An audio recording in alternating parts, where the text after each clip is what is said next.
ინტეგრირებულმა თეატრმა აზდაკის ბაღი მორიგი სეზონის სოხუმის დაცემის დღეს 27 სექტემბერს გახსნა. თეატრალურმა დასმა ნოდარ დუმბაძის ჰელადოსი კონსტანტინე გამსახურდიას სახელობის სოხუმის სახელმწიფო დრამატულ თეატრში დიმიტრი ჯაიანის სახელობის დარბაზში წარმოადგინა.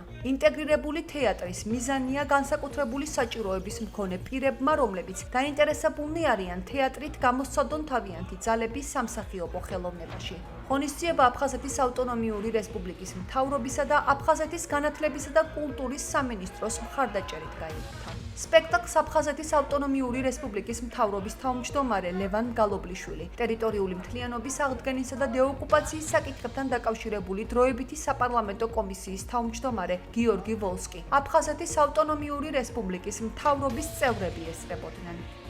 სურს გადაუხადო მათ მადლობა ამ საოცარი საღამოსთვის, რომელიც მიძღვნილ იქნა სოხუმის დაცემის დღესთან დაკავშირებით. სპექტაკლი დაიდგა ნოდარ დუმბაძის ჰელადოსის მოტივებზე.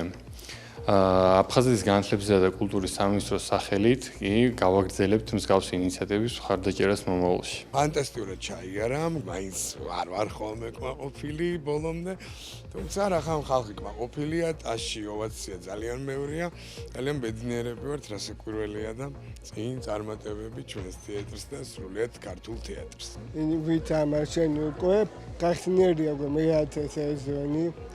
გავხსნა ჩვენ კამახაფერი იყო უკვე მახორებელი გავახარეთ თმაუდა და ძალიან მომეწონა ჯემალოს როში მე მიხვას ძალიან მიხარია